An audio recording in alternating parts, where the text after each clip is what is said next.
अपना पहले दिन का काम निपटाते निपटाते आकांक्षा को शाम 7:30 बज गए थे। हालांकि टी कॉर्नर सिर्फ 3 से 6 ही खुला रहता था, पर वो तो सिर्फ कस्टमर्स के लिए। उसके आगे पीछे के काम तो सारा दिन ही चलते थे। पहले दिन के हिसाब से आकांक्षा के हाथ के स्वाद को काफी पॉजिटिव फीडबैक मिला था। कुछ कुछ नेगेटिव्स भी थे, जिन्हें आकांक्षा अपने आप से सुधारने का वादा करती पड़ रही थी। कैसा रहा पहला दिन? आकांक्षा के सामने बैठी रूपाली ने पूछा। तो आकांक्षा ने फीडबैक कार्ड से अपनी नजर उठा उसकी तरफ देखा और फिर धीरे से बोली, ठीक रहा, पर पूरी तरह पॉजिटिव फीडबैक नहीं मिला। और आकांक्षा ने कार्ड्स रूपाली की तरफ बढ़ा दिए। रूपाली ने कार्ड्स ले टेबल पर दोनों के बीच रख कहा, मैं पढ़ चुकी हूँ। और रही बात 100% अच्छे फीडबैक की, तो वो सिर्फ एक झूठ है। ऐसा झूठ जिसके पीछे भागता भागता इंसान थक जाता है, पर वो झूठ कभी हकीकत नहीं बन पाता। तो 100% के पीछे भागना छोड़ दो। पहले दिन के हिसाब से तुमने बहुत अच्छा किया है। 65% गुड रिव्यूज हैं तुम्हारे, और बाकी समय के साथ हम इम्प्रूवमेंट करते ही रहेंगे। आकांक्षा अपनी बॉस को इतना पॉजिटिव देख फोटो पर हल्की मुस्कान के साथ हाँ में सिर हिला रही थी। तभी रेस्टोरेंट का दरवाजा खुला और सौम्या अंदर आई। लगभग सारा स्टाफ जा चुका था। बस आकांक्षा, रूपाली और एक दो और स्टाफ थे जो अभी आकांक्षा के चले जाने के बाद जाने वाले थे। सौम्या को देख आकांक्षा के चेहरे की मध्यम मुस्कान फैल गई। जैसे ही वह आकांक्षा के बगल में आकर बैठी, तो रूपाली ने उसे आकांक्षा को मिले रिव्यूज दिखाए, जिन्हें देख सौम्या काफी इम्प्रेस थी। और उसने रूपाली से कहा, सही एम्प्लॉय दिया ना मैंने तुम्हें? गुड, रूपाली ने थम्स अप करते जवाब दिया। घर लौटते वक्त सौम्या और आकांक्षा अपना डिनर साथ ही ले आई थी। दोनों ने फ्रेश हुआ और डिनर करने बैठ गई। जहां एक दूसरे के साथ अपना दिन साझा करती दोनों खूब हंस रही थी। तभी आकांक्षा ने सौम्या के हाथ पर अपना हाथ रखा और शुक्रिया अदा करती बोली, आप नहीं होती तो पता नहीं मैं क्या करती। थैंक्स, मुझे समझाने, संभालने और आगे बढ़ाने के लिए। बहन हो तुम मेरी छोटी, तुम्हारा ख्याल रखना मेरा फर्ज है। सौम्या की बात सुन आकांक्षा की आंखों में नमी आ गई और उसने धीरे से अपने आप से कहा, बहन। सौम्या ने अपने हाथ पर रखे उसके हाथ पर हाथ रखा तो आकांक्षा उसकी तरफ देखती आगे बोली, कितना अच्छा लगता है ये शब्द सुनने में। मैंने तो पहली बार सुना है। खुशी के आंसू उसकी आंखों से बह निकले तो वहीं सौम्या भी इमोशनल हो बोली, मैंने भी पहली बार महसूस किया है। खाना निपटा दोनों अपने अपने कामों में लगी थी।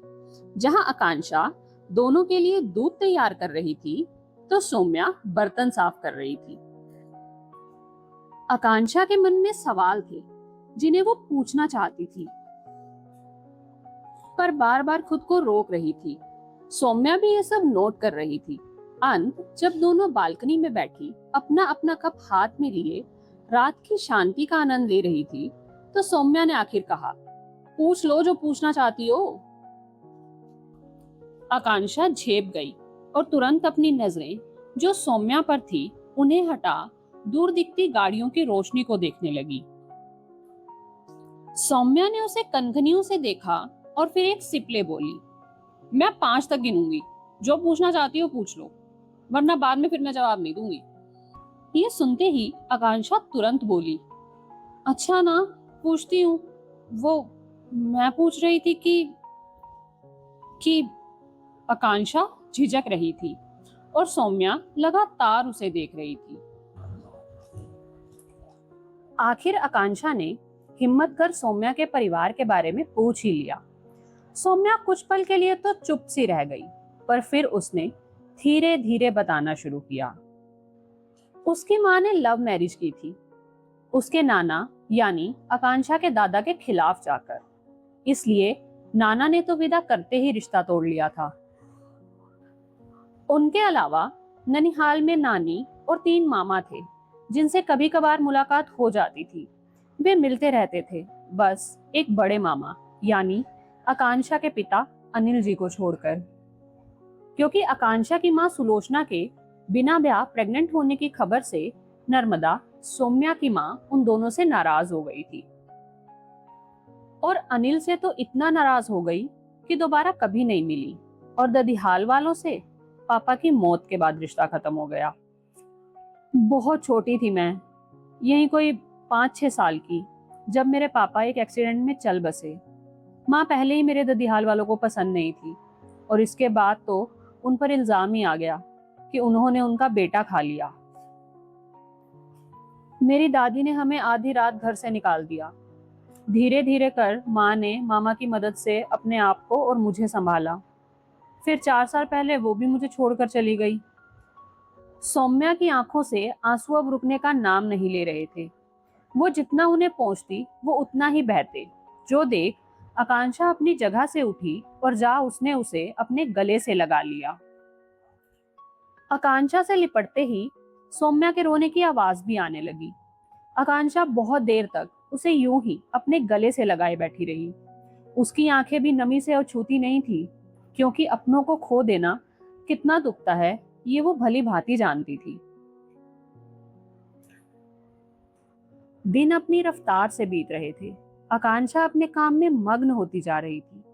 वो अपने खाली समय में नई नई रेसिपीज बनाती, उन्हें टेस्ट करवाती, फीडबैक बड़े ध्यान से सुनती, समझने की कोशिश करती टेस्ट पैलेट्स को, लोगों के खाने के साथ जुड़े इमोशंस को। रूपाली भी उसकी लगन देख कई बार दंग रह जाती। सुबह के 11 बज रहे थे। आकांक्षा एक नई स्नैक रेसिपी प्लेटिंग कर रूपाली के ऑफिस में लाई, जिसे टेस्ट कर रूपाली ने पहले 15 कस्टमर को उसे कॉम्प्लीमेंट्री सर्व करने के लिए कहा। आकांक्षा और उसकी टीम काम में लग गए, और लगभग सब तैयारी हो जाने के बाद आकांक्षा ने देखा तो अभी ओपन होने में 40 मिनट बाकी थे। जो देख उसने और उसकी टीम ने ब्रेक लेने का डिसाइड किया, ताकि कस्टमर्स को अटेंड करते वक्त वे फ्रेश दिखें। आकांक्षा रोज की तरह कानों में गाने लगा अपनी पसंदीदा जगह पर धीरे धीरे चलती अपना फ्री टाइम स्पेंड कर रही थी। वो अपनी ही दुनिया में गुम थी कि अचानक किसी ने उसे अपनी तरफ खींच लिया। आकांक्षा अभी सब समझने की कोशिश ही कर रही थी कि उसके पीछे कुछ बहुत जोरदार गिरने की आवाज आई। उसने मुड़ देखा तो एक भारी गमला ऊपर से गिरा था। आकांक्षा का दिल कांप गया। उसकी नजरें उस बिखरे हुए गमले पर टिक गई थी।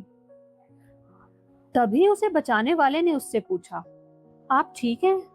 आकांक्षा ने मुड़ उसकी तरफ देखा तो उसके सामने एक खूबसूरत चेहरे का सूटेड बूटेड आदमी था, जिसकी उम्र देखने में करीब करीब 30-31 लग रही थी। आकांक्षा ने हाँ में सिर हिलाया और अपनी दोनों बाजुओं की तरफ देखने लगी, जिन्हें उस आदमी ने अपने दोनों हाथों में पकड़ा था। थैंक्स मुझे बचाने के लिए, आकांक्षा ने कहा तो उस आदमी ने उसके दोनों बाजुओं को छोड़ जरा शर्मिंदगी में जवाब दिया, आपको थैंक्स नहीं करना चाहिए, बल्कि मुझे माफी मांगनी चाहिए। ये मेरे ऑफिस बिल्डिंग का पिछला हिस्सा है और मेरे स्टाफ से गलती हुई है। I can compensate. नहीं, आकांक्षा आदमी को बड़े गौर से देख रही थी। वो कुछ जाना पहचाना सा लग रहा था। ठीक है, वैसे भी मुझे चोट नहीं आई, आकांक्षा ने कहा तो उस आदमी ने खुद को इंट्रोड्यूस करते हुए अपना नाम अमृत मल्होत्रा बताया। आकांक्षा ने भी अपना इंट्रोडक्शन दिया और दोनों कुछ देर एक दूसरे से बातें कर अपने अपने रास्ते हो लिए। आज का दिन आकांक्षा के लिए जरा लंबा साबित हुआ।